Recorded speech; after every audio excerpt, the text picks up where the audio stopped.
Rowan Jackson, I'm going to take you first to Obama's speech in 2004 before the Democratic Convention. We're starting to cut this thing, and one of the shots is you sitting in the audience. Take us to that moment, what you saw. You would talk to the convention a couple times yourself. What did you think? How important a point was this? Tell me about the speech. It was a big moment, and Barack was so prepared for the moment. After all, I had watched him grow and mature as a state senator. He came extremely prepared as a constitutional law professor. And to the U.S. Senate, I was in a small room with him when he said, I'm going to run for U.S. Senate. And there was 8 to 10 people, and a kind of disbelief, how can you get downstate, he said, but they're responding. Republicans and Democrats, they're responding to the message. So I could see him develop from law professor to state senator, passing key legislation to U.S. Senator. I knew he was ready for the big stage. And he seized that moment and took America to another level with his vision. Barack sees the world through a door, not through a keyhole. His own experience growing up in Candace and Indonesia and Hawaii allows him to see the world, and I say a door rather than through a keyhole. And he writes his own speeches. He thinks clearly, he thinks logically. And so at that moment, he seized it, and the world responded. And you're there, and you're hearing it with the background of everything you've done and the races that you ran for president. And you're listening to this guy, and what are you thinking? What are you thinking? That this guy's about to run perhaps the last leg of a 54-year race. Because one thought was, in my mind, was the '64 Democratic Convention in Atlantic City, New Jersey, where it was an all-white Mississippi delegation, and Fannie Lou Hamer, the Mississippi Freedom Democratic Party, couldn't get a seat. They finally got 2 seats. To see us go from fighting for 2 seats in Atlantic City to his being the keynote speaker in effect of that convention was like a certain evolution. My mind kept going back and forth over the progress we had made. I also was reminded, I'm always reminded of our development, how we got there. 1954 in Kansas, the state where his mother was born, the law changed. Race supremacy became illegal at that point. So the Montgomery bus boycott and the Little Rock Nine were all test cases testing the new law. And the sit-ins were testing the new law. And by '64, we got a public accommodations bill that began to change the culture. Then the Voting Rights Act of '65. What's interesting about that act, it is seen as like a voting rights for blacks only. It's not so. In '65, in Alabama, white women couldn't serve on juries. Farmers who couldn't pay poll taxes couldn't vote. Blacks couldn't vote. But so that Voting Rights Act was for all those groups. And then by 1970, 18-year-olds got the right to vote. That certainly was not for blacks only. '74, we got the right of residency. So if you go to the University of Iowa, for example, you don't have to vote absentee or go home to vote. You can vote where you go to school. So this year, whole dormitories could register in Iowa and become a caucus. We were changing the rules, in part inspired by what my governor had done in '72, I might add. '75, we got bilingual. So if your native language was Spanish or Native American or Eastern European or Russian, as the case may be, you could vote in that language. That changed the demographics as well. By '84 and '88, we sought to make democracy more accessible by lowering the threshold and moving to a proportionality, not just winner take all, so more people could have a place in the democracy, because we had artificially high barriers as to who could be a delegate, and then winner take all, just white people out in great masses. Well, these rule changes and regulation adjustments to democratize and humanize the process. Barack comes in on the tail end of that, running the last leg of a 54-year marathon. And what a magnificent race he has run, with all of the skill, the vision, the magnetism, and the exquisite timing. When do you first meet him? When does he come on your radar screen the first time? I know I've talked to some people who talked about the fact that he would show up at the push meetings on Saturday mornings. Of course, Michelle had connections, had friendship with your daughters. When's the first time he comes on your radar screen? Well, early on, my kids who knew him and Michelle talked about him. They knew he had a special kind of quality that that's kind of in table talk, you know. And then he ran for state senate. And I got to know him even better. He would come to our Saturday morning meetings and would make a brief presentation. People were just adjusting to his name at that time and to his face. He ran for U.S. Senate and Congressman Jackson, and he was very close, and they still are very close. And he was not so well known. And Jesse Jr. and Barack ran joint ads on billboards in the city, getting his face out there for U.S. Senate, what people thought to be a kind of impossible race at that time. Of course, it was Carol Moulton Brown had done it, and he did it again, and did it in an awesome and grand style. So I just kind of watched him grow, and with the capacity to relate across lines. He's a kind of bridge builder. Some people, the more you know them, the less you are attracted to them. On the contrary, Barack, the more you know him, the more you're attracted to him. Even in the campaign this past year, where he was not well known, had not gone, he didn't get the vote. If he stayed in a given state for 3 or 4 days, the more people heard him, and some the more they liked him, because he has the gift of charisma, which is a kind of gift of the spirit. He attracts people with that special something in his personality and maintains them with his awesome intellect. He's very intellectual on the one hand. On the other hand, he's as practical as being a grassroots organizer and a family man and a church man. So he's very smart. He's also very grounded. Give me, when he comes to Chicago, I mean, he's drawn to Chicago for many reasons, but Chicago in the 80s, late 80s, when he comes back and forth before and after Harvard, is sort of the heart and soul in a lot of ways of Black intellectual life, Black political life. Yourself and other major players are based in Chicago. So define for me the Chicago of that era, the Chicago that would have drawn a young, very impressive Black man who's interested in politics, possibly in the future. Well, Chicago is University of Chicago. It's DePaul. It's Northwestern. It's Roosevelt. It's a huge body of community colleges. It's that. It's the Museum of Science and Industry. You know, it's that Chicago.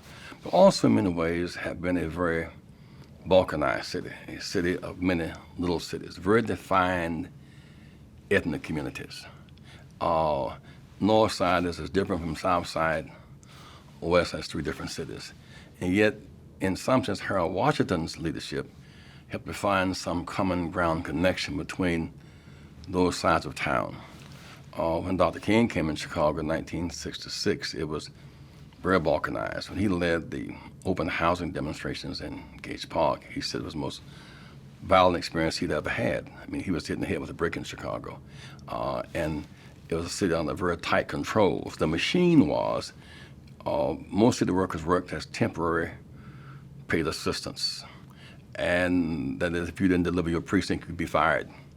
Harold Washington broke that system up, which means that you had to be more democratic in the process. And Harold Washington began to change the nature and character of Chicago politics. But out of that comes what? A Latino congressperson, 3 African-American congresspeople. You begin to get more diversity in the state legislature in Springfield. So it's the city with the only daily newspaper, the Homer Johnson Publishing Company. I mean, this kind of the city of the mecca of Black businesses. So a lot of dynamics takes place in Chicago. And he comes into that mix. Now, Hyde Park is, in some sense, an altogether different community in that it is maybe the most diverse community in the city. It is very stable, multi-ethnic community. University of Chicago, a huge institution of higher learning, and Barack emerges as a professor. But he kind of blended in his professorship with his community organizing and his relationship. So he never stopped planning. He told me on one occasion that when I was running in '84, I had a debate at Columbia with Hart and Mondale, that he was in the audience as a student and looked at the debate and said, this can happen, this can happen, this can happen. Your candidacy Yeah. or his candidacy? Yeah, well, the idea that this could happen. So in some sense, he was planning, he was prepared for this moment. I remember talking with him on one occasion just before he decided to run. He was talking about running and couldn't quite make up his mind. He said, maybe I shouldn't miss this moment, but if I do, that if we win our, given the student response there and their potential for involvement, if we do it right and take New Hampshire, which he thought he could win, he almost did. By the time we get to South Carolina, we'll change this dynamic altogether. He kind of saw that even then, our New Hampshire, South Carolina. So he has broad vision, but Barack is a planner, and while he smiles with this effervescent personality, he's tough at his core. He's a fighter. How hard for him is it to break into this Chicago, to break into sort of the politics in Chicago and into sort of the black leadership roles for this outsider? If you had the old political arrangement where City Hall controlled all the jobs with precinct captains, you'd have to have broken into a machine. That would have been very difficult to do. The machine always chose control over growth. So you had to kind of, if you wanted to become a alderman, a state legislator, a judge, you had to go through that machinery. That machinery, for all practical purposes, was down by the time Barack got to town. So you really could run in an open, freer arrangement. And he sees that moment. And the town is open for talent. And Jesse Jr. ran for Congress first time, 31 years old. He won. And so Chicago has that capacity. But to some extent, he's an outsider. He doesn't have the Jackson name, for instance. And he runs against Palmer, for instance, for state senate. And he's seen maybe a bit disrespectful, trying to move too quickly. I mean, does he have some backlash in his efforts when he? I don't think so. There was some tension there, and I think she was technically removed from the ballot. They had some, but to me that seems so ordinary. Without a central machinery controlling things, it becomes who knocks on the most doors, whose personality attracts, who can raise money, who can advertise, who can promote. It is a much more even playing field. He was not seen as an outsider as such. I don't think that ever was the real case. The race against Congressman Rush, it's a difficult race. Congressman Rush is a very popular guy, especially in his neighborhood, in his community. He has some problems in his, the question comes up if he's black enough. What does that mean? Bring us back to that race. I think in that case, his running was premature. He had been a state senator and had done very well. But Bobby Rush has real strong roots. Bobby Rush was, a Panther who was scheduled to be executed by the state's attorney. His friend Fred Hampton and Mark Clark were killed, and Bobby would have been killed. He was not there that night, but he emerged out of that fight, out of that season as a kind of tough street guy, and then he matured as a congressman into a guy that took that toughness and broadly applied that.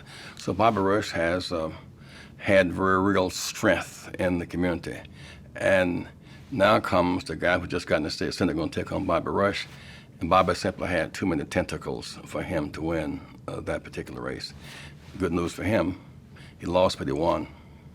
But the other thing that comes up in this, and you can help us with this, is that he's seen by a lot of people as he didn't live the movement.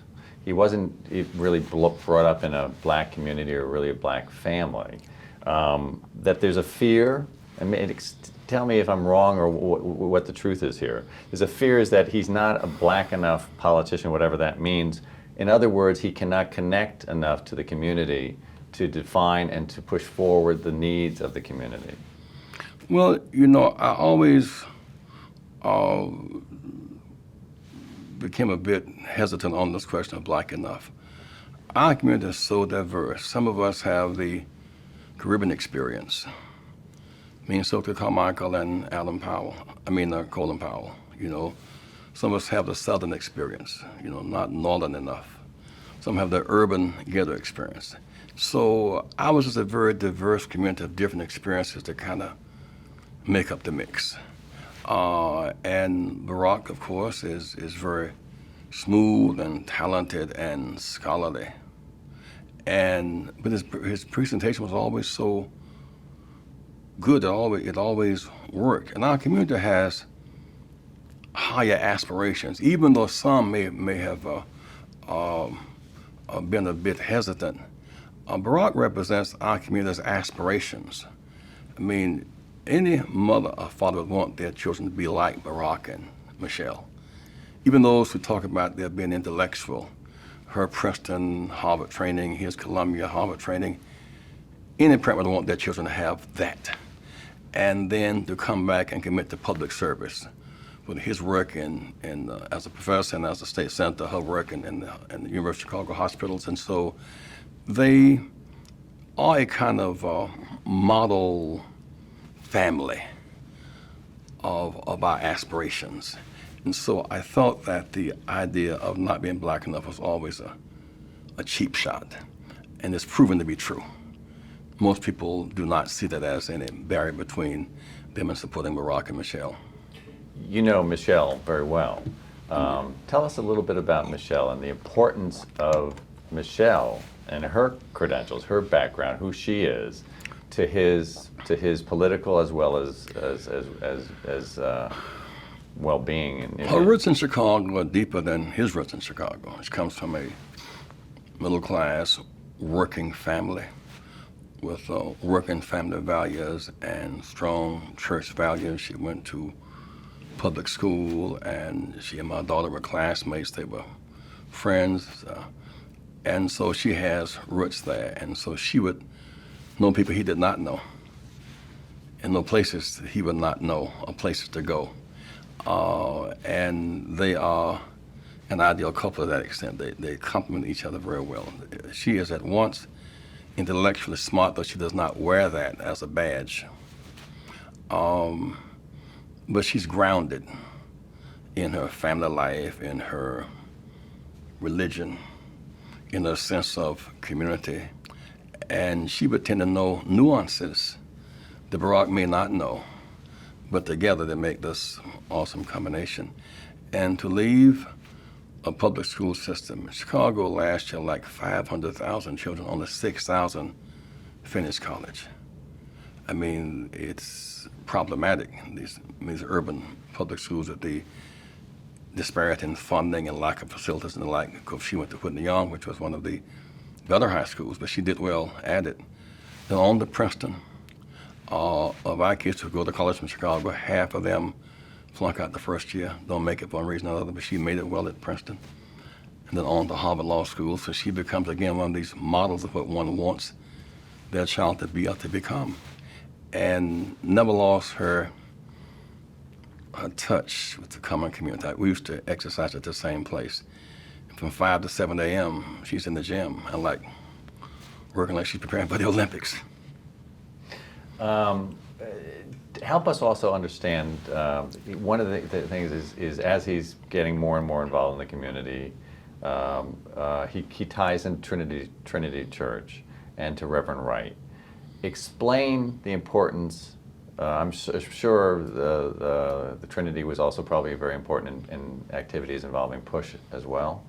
Explain the importance of Trinity, why he would have ended up at Trinity, why someone like Reverend Wright would have ended up being someone that he would have gotten advice from. Reverend Wright is a very profound preacher, very scholarly, very popular in the church circles, a not for Sunday only church,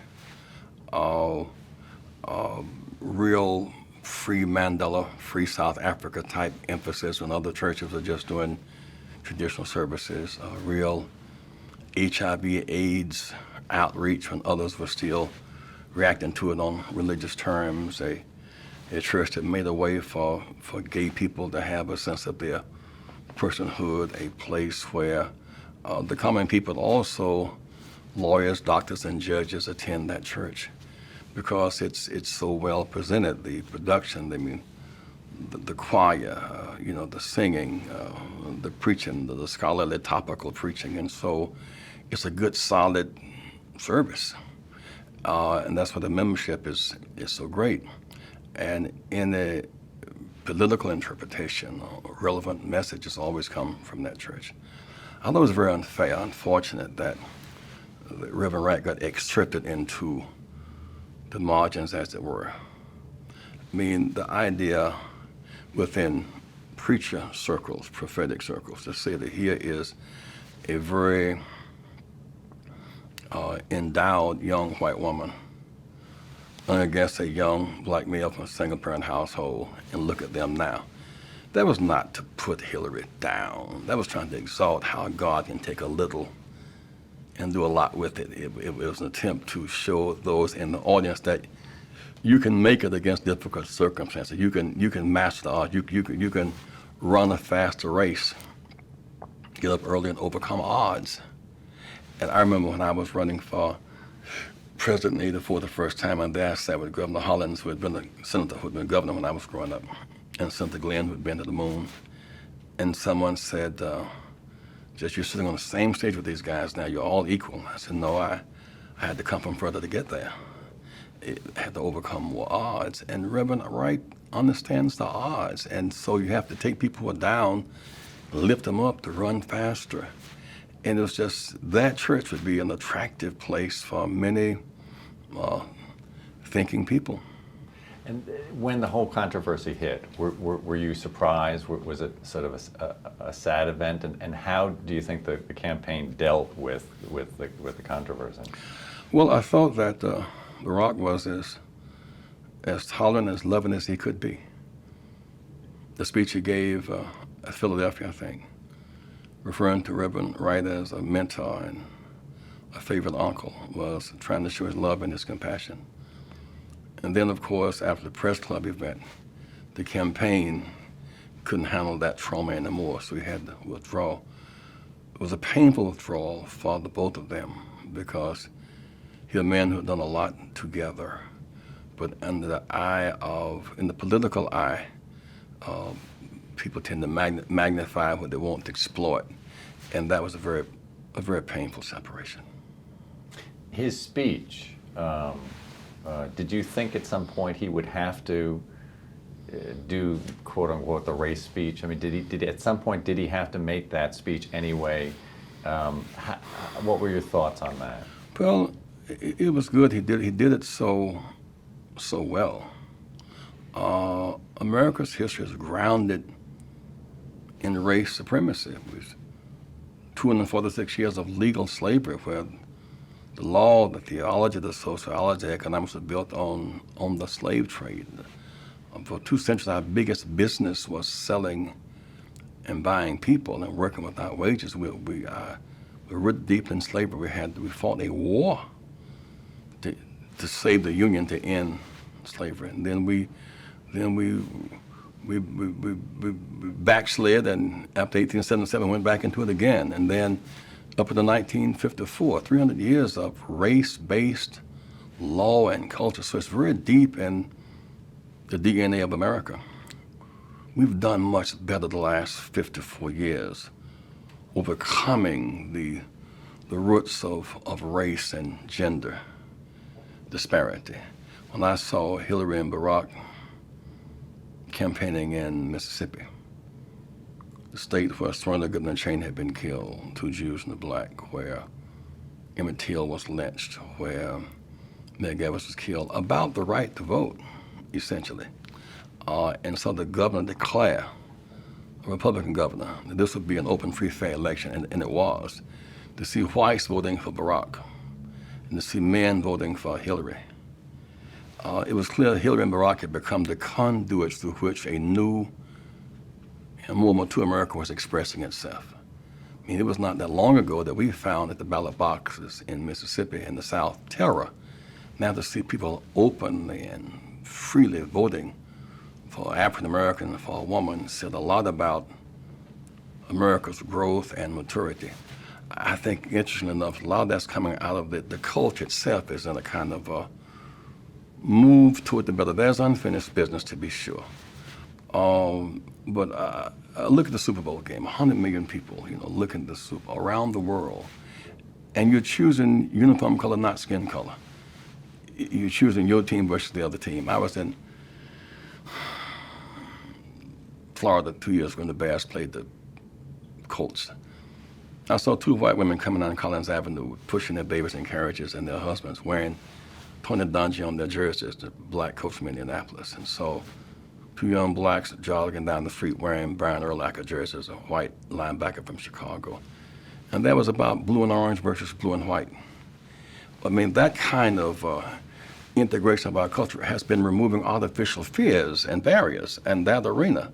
A March Madness, Mississippi plays Alabama, plays Georgetown, plays UCLA, plays Syracuse, and the black and white cheerleaders. So 54 years later, more of us in fact go to school together. There's a lot more segregation in schools, I might add, but more of us go to school together than ever before. More of us are roommates and dormitory mates and classmates, and we work together and we play ball together. So there's a growing up process taking place, and Barack has tapped into that growing, maturing, more secure America. And the contagion is we've had two African American secretaries of state, and the trauma is gone. So now there's in some sense nothing a person cannot do in government. So if a black becomes Secretary of Commerce, becomes Secretary of Labor, as has been, it's all right now. That has not always been. I think the notion is that blacks are changing, whites are changing. White America's changing. Dr. King was ready, he reached out, but there was less receptivity. E. Philip Randolph reached out, with less receptivity. So we really see white America going through a kind of transformation, removing unfounded fears, because the black demands are not eccentric demands. Black demands are centrist. They are constitutional demands. What do we want? The right to vote.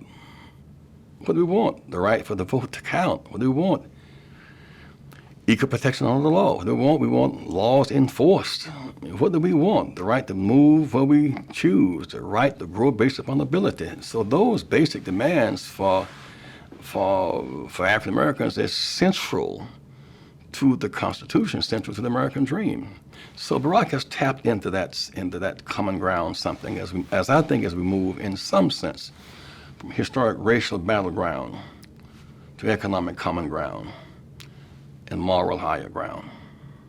So, Reverend Jackson, he becomes a United States Senator.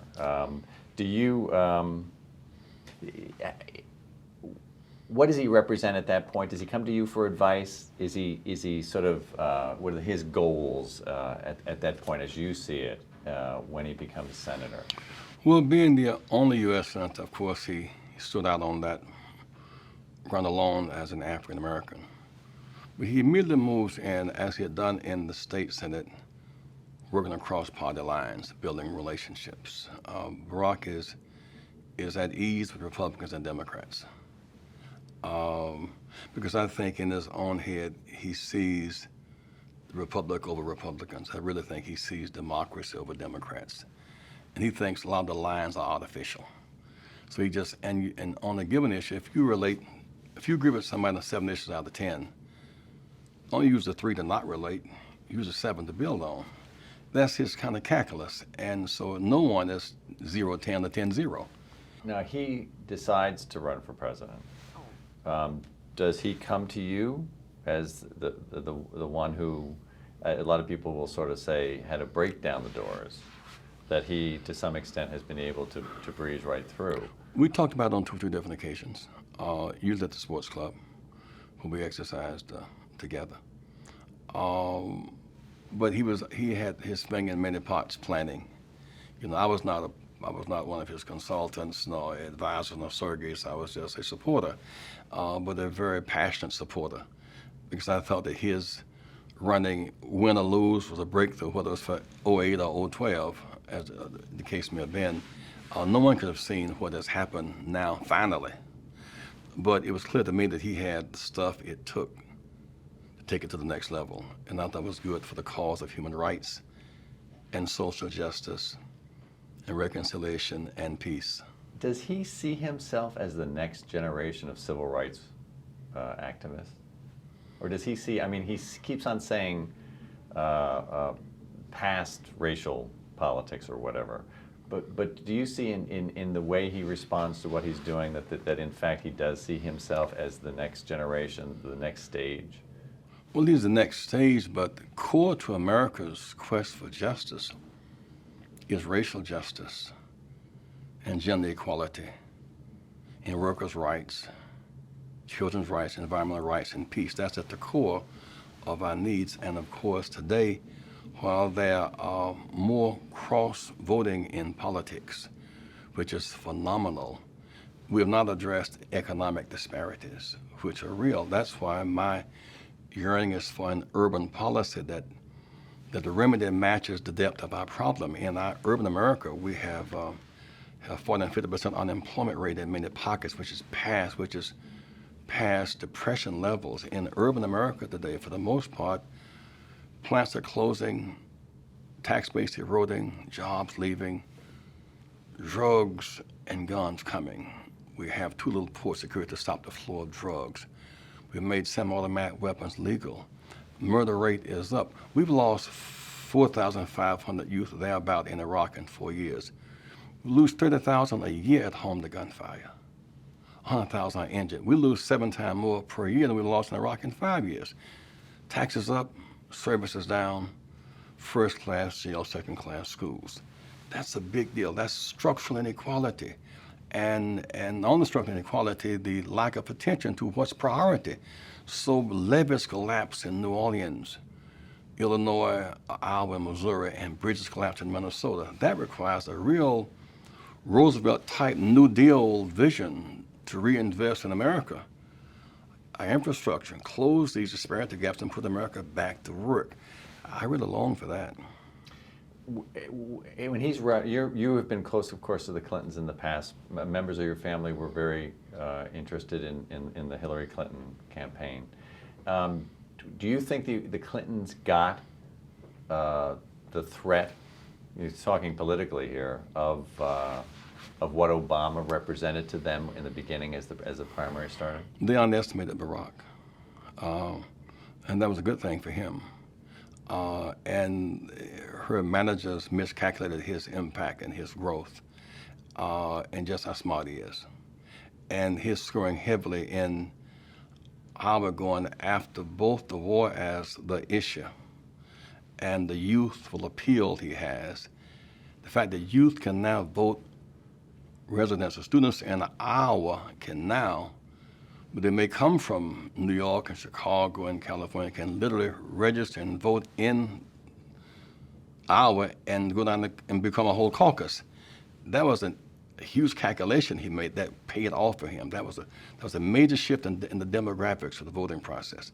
And that catapulted him into New Hampshire, where he, was very close to winning. And then into South Carolina. By that time, he had to make the races more diverse because of the ethnic makeup of Iowa and New Hampshire. They ran the South Carolina and the Nevada races. Nevada having a lot of Hispanics, and South Carolina a lot of blacks, to bring blacks and Latinos in early on. And he benefited from that new arrangement. I mean, to help us understand, as far as the African American vote, the Clintons had a huge draw. That it was in the beginning, it was not. They were expecting to take 50-50, break the vote, the black vote up 50-50 or whatever. In the beginning, there was also a fear. I mean, that by a lot of people that maybe Obama couldn't win. But Iowa changed things. Well, that is always the risk you take with black people are basically conservative and don't want to, quote unquote, waste their vote. Remember when I ran the first time, many of my friends said, "We're with you, but really can't be with you." And we scored well in Iowa. They said, "Well, this could be something. This is like," and there was a certain pride factor But of course, Barack, once he got better known coming out of Iowa and then New Hampshire, very close race, it said something to South Carolina that here's a chance to make a breakthrough. And of course, we had won South Carolina twice before. We knew the vote was there. That was about 50-50 black and white in South Carolina. But he started interested enough by going toward the white vote in South Carolina, which he got about 25 to 30% of. University of South Carolina, he began to penetrate the progressive whites of South Carolina, the progressives and the unionists and the youth. And as he penetrated that market, it in some sense inspired blacks that, well, this combination is possible. I remember when he won, we talked that night. I had just arrived in India to do the Gandhi lecture. He said, we kept reaching out to blacks and the whites didn't leave us. I said, of course they didn't, because that's not a trade-off. They saw the need for a coalition to win, and of course, congratulations. The comments by Bill Clinton in South Carolina, comparing the race to his win to your wins, how did you take that whole conversation? That was taken double. It's interesting. I had just gotten to that night to India, and Congressman Meek from Florida and Meeks from New York, they were with Bill Clinton. They said it was not a put down. They were with him. They called me. They said, he said, said Barack won, said Jesse Jackson won twice. Well, I did win twice. Others took that as even Jesse Jackson won that, so that's not nothing. They took it was a kind of double entendre, and many people took it to mean a put down. I weighed in on the side of don't let this become a diversion. This race is too important to argue about which meaning you interpreted it from. I found Bill Clinton to be a decent man, frankly, and a coalition builder. And under his administration, blacks prospered tremendously. Lowest unemployment we'd ever had in the recorded history. The most blacks appointed to high office under Clinton. The most trips to Africa under Clinton. And so to attempt in some way to besmirch his reputation, I thought and I think is unfair, and there is no value in that. But there were a lot of people, we talked to Congressman Clyburn and others, who took it that there were some demeaning things said, that the race card was played, and were angered by it. And a lot of people will point to South Carolina as the point where, for African-American vote, it started from then on to go dramatically to Obama. Many people took it just that way, and of course many people did not. I didn't think it was an issue I wanted to weigh in on because I was trying to steer it away back to the agenda. Also, on another occasion, Hillary said that without Lyndon Johnson, we couldn't have got the Voting Rights Act. And she was attacked for demeaning Dr. King, and that was not true. Dr. King campaigned for Johnson over Goldwater, because if Goldwater had been the president, we wouldn't have gotten the Voting Rights Act at that time. It took a combination of litigation, Thurgood Marshall, demonstration, Dr. King, and legislation, Lyndon Johnson. It took the combination, but of course, he did that campaign. Her affirming it takes a president to make things happen was seen as demeaning Dr. King, and that simply was the kind of hypersensitivity often accompanies campaigns. But and then there was the assassination, the Bobby Kennedy assassination quote that happened in June. There seemed to be a tin ear to some of these elements about how they resonated, especially in the African-American audience. Did you find that to be true? Well, the campaign, as it progressed and as kitchen sinks were thrown, it got more and more acute and sensitive. My appeal, when it got real tight, was to urge Barack and Hillary to have one hand on running and one hand on reconciliation, because the irony of this thing is that the loser in Denver will determine the winner in November. That's why reconciliation is the key. The loser embraces the winner with enthusiasm, we stand a good chance of winning. If the loser does not embrace with enthusiasm, Hillary got 18 million votes. Now you include Florida and Michigan, If the loser does not embrace enthusiastically, you can't win. In the case of, and that's why I keep urging reconciliation around these tender spots. When Johnson and Kennedy had very sensitive and tight race, and Johnson was not to his liking, not to Bob Kennedy's liking at all, but Johnson delivered Texas, and Kennedy won by 110,000 votes, less than 1 vote per precinct. That's one way to observe that. Johnson and Kennedy and Carter couldn't quite reconcile, and it enabled Reagan to really move in. So the winner, in a strange sense, is determined by the loser. Reconciliation becomes the key to the kingdom. The one other thing on that is the working white men comments. This feeling of Obama unable to win a certain segment of the white population. Your thoughts on how that was played, and whether Obama can ignore that claim.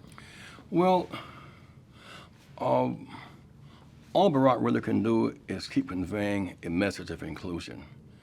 Working white men do not want to be unemployed white men. They need jobs. Working white men are facing record levels of unemployment, working without insurance, looking at their plants close, their jobs go. You can't afford to send their children to college. They need a new direction. And if that new direction of that football team is a black quarterback, if that new surgeon to address that illness is a black surgeon, they're going to have to choose the surgeon, skilled of the surgeon's color.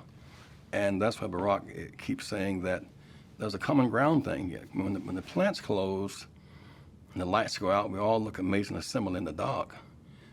Ultimately, it's not black and white, it's wrong and right. And that sense of rightness is the only weapon that you really have.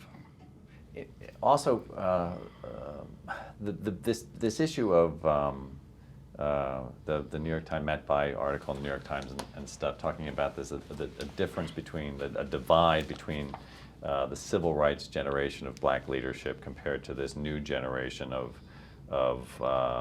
black politicians like Obama and your son. Is there a divide? There really can't be. You know, politics is a game of addition and multiplication, not division and subtraction. So to win, you must be intergenerational. You cannot dismiss Group A to pick up Group B. You need Group A and B in order to win. It is clear to say that the victorious won has made this day possible, but there's nothing new happening today, except opportunity is greater today, and many whites are changing today. I mean, Carl Stokes reached out in 1967 in Cleveland in a minority black city and won on coalition, but Ohio was not ready to make him governor, nothing like that at that time. Dr. King reached out, but the response was relatively limited.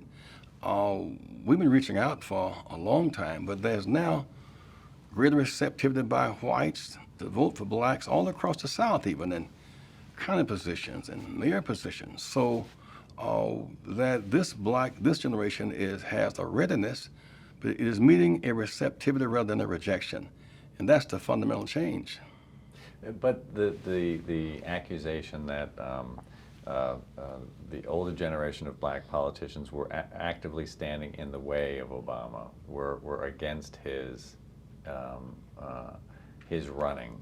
What's your thoughts on that? A lot of them did not know him, and they knew Bill and Hillary over a 20-year period. That was the gap there.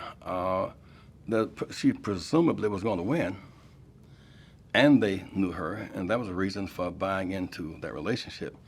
I think it had far less to do with age than knowledge of. Many blacks met Barack in Boston 4 years ago. They did not know who he was, and so it took time for him to grow on them. With today's technology of the internet and YouTube and MySpace, all of that, he got known real fast among a fresh generation of active voters who began to make things happen for him.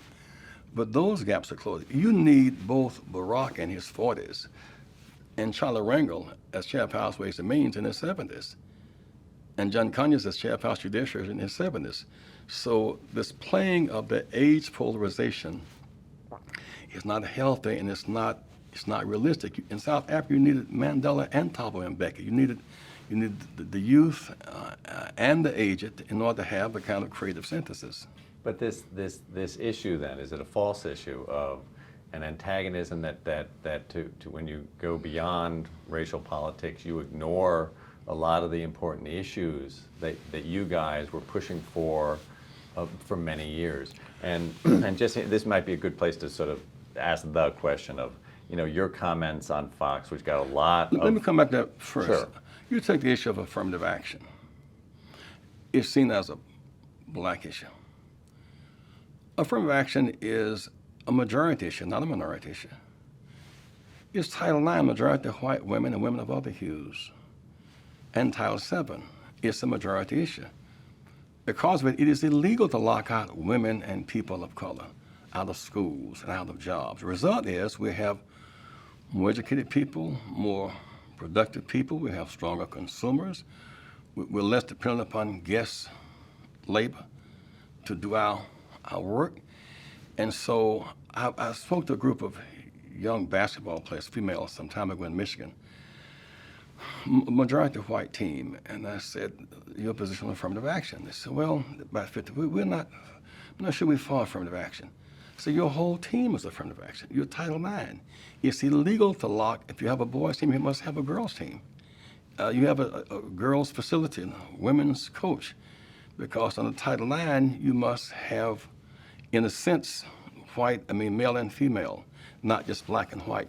And we've never, in affirmative action, judged based just on race. You use grades as a factor, rural as a factor, needs a factor, international a factor, athletics may be a factor, veterans may be a factor, race may be a factor. Oops, race.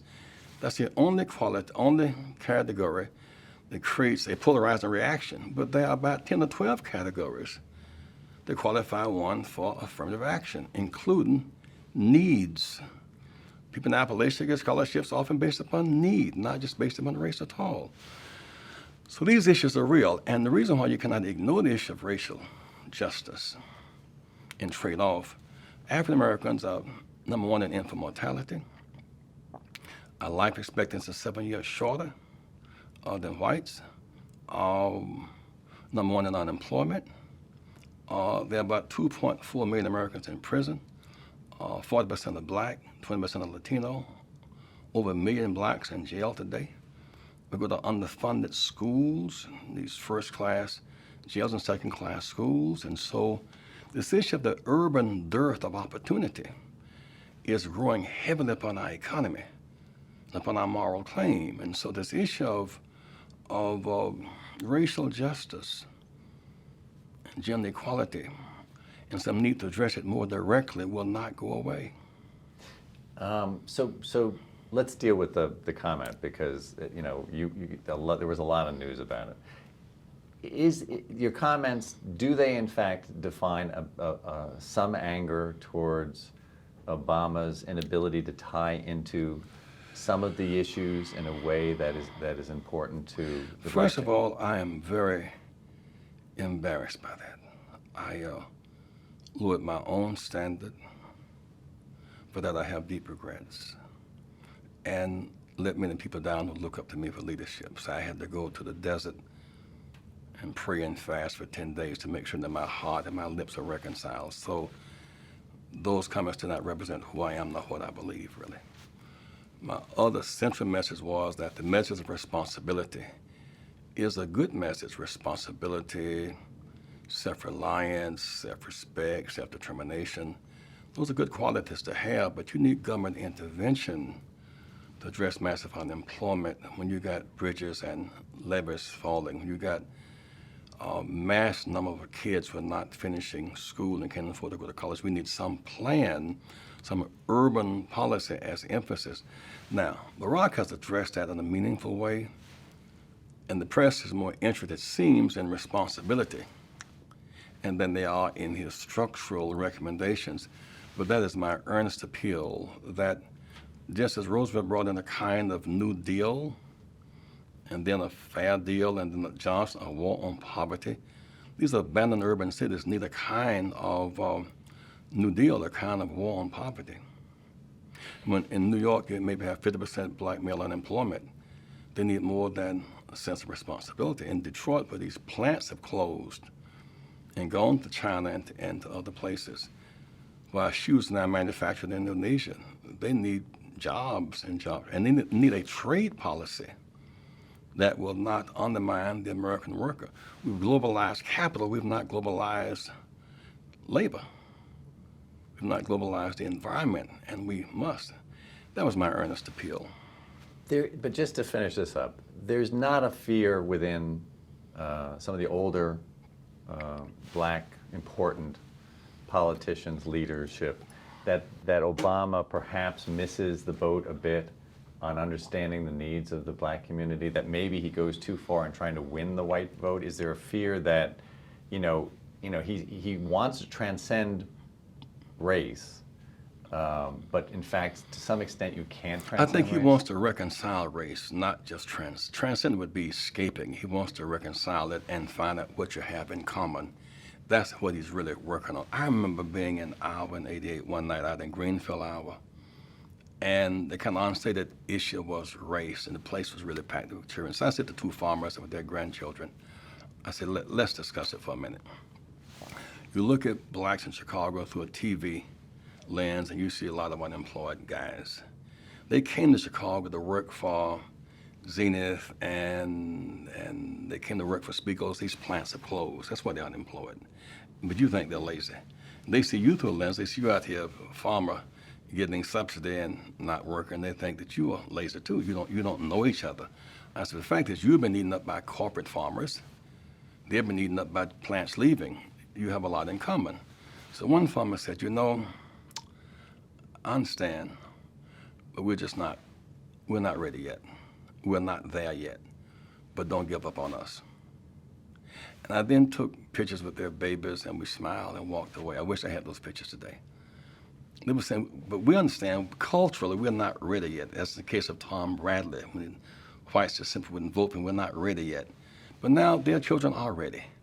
That's the maturity. Those children are saying, we have gone to school with them. We played ball with them. They've been our roommates, our classmates. We are ready, and that's what one sees in this generation, a kind of readiness that the generational gap may be between whites and their parents, because the young whites are doing what their parents did not do. You got white governors and senators voting for an African American. This first generation ever did that. Whites are changing in very fundamental ways. All the emphasis in that article, even is on black gap and black changes. Our reaching out is not different. Whites responding is different and welcomed. So 45 years after the Martin Luther King's dream speech, how do you look at this race, this election, this man running? How do you look back at it? What do you think? It's one of those mountain peak moments in American history. There's July 4th, 1776, to break away from Britain. Then there's the Emancipation Proclamation, the 13th Amendment, the 54th Supreme Court decision to make racism illegal, the 63 March on Washington, and August 28, 2008. One of those peak moments in our whole history, it seems to me. And one sees a phenomenal growth. You take August 28, 1955, Emmett Till was lynched, a very low moment, kind of state-sanctioned. August 28, 1963, Dr. King speaks of a dream and a broken promise beyond apartheid in Washington. Now we see the mountaintop in Denver, 2008. You see much of the dream being fulfilled, certainly in political terms. That, from Emmett Till to Dr. King to Barack, shows America's growth, America's maturity, and the world's response to it. There's the America of World War II, the world rejoices in, the world of rescue and sacrifice and rebuilding the Marshall Plan. That America was welcomed. And there's the America of invasion, occupation, and domination. The world says no to that. The rock represents a throwback to the welcomed America. That's why there's so much global hope for his candidacy. He is a throwback to the America that was less bombastic, the America that was more embracing and more understanding. So that night would be a great, for me, I can anticipate the tears now, because I wish Dr. King could see it. I wish that Thurgood Marshall was sitting somewhere in the crowd. I really wish that Medgar was in front of Goodman and Cheney and Viola Louise. So I wish that some of the James Orange, some of the martyrs and marchers who made it possible. It's a big victory for Barack and for Democrats. It's a bigger victory for the human rights, civil rights movement. It's really our victory. This result of 54 years of marches and martyrs and jailings and these fights, the result is this new political dynamic, and the winner of that struggle is Barack and the Democratic Party. But in the center circle of that Olympic stage, it would be the civil human rights movement in America. That's the big winner. Did you ever think, when you were marching, when you were with Reverend King, that in your lifetime you would see this moment? I didn't think it then, but I saw it, I believe, in 1988. When we were marching at such a local level, just fighting for the right to use a movie theater, break down humiliating signs, I did not realize that as it was being filmed, the kids in Gdansk, Poland, and Tiananmen Square, and Soweto, South Africa, or Sharpsville, they too were singing "We Shall Overcome," because America has that kind of influence on the world, that UN leaders were watching us, and students from around the world who were in America studying imitated us when they went back home. So I could see that part. But by 1988, we won Vermont and Alaska and Michigan. We beat Gore and Gephardt in Iowa. They kind of laughed it off. But we got double digits. That was a big deal to us. We got 1,220 delegates for only $17 million. It was clear that the flower was budding, something could happen. So here comes Barack with the vision, the big vision, the strong issues tearing America apart, and the message, and the manner, and the money. And hits the right chord at the right moment, and it's happening. America has this vast potential to be better. And he's touching the our better angels nerve ending. We got 1 minute left. Is there anything we missed? Is there anything about this election that you absolutely think is essential to understand? That maybe white America doesn't get, that black America does? Well, Barack is in America's best interests. His worldview, as we move closer toward more and more conflicts, whether Afghanistan, Iraq, Iran, Georgia, Barack sees something that's America should embrace. His priorities of reinvest in America's infrastructure as we're making us whole and putting us back to work again. His view of reconciliation across lines of race and gender, good for the healing of our nation. And the fact that we've had the sordid history of racial exclusion, for us to elevate him to that level says America is getting better, and one sees a healing in his candidates that's good for the health of the nation.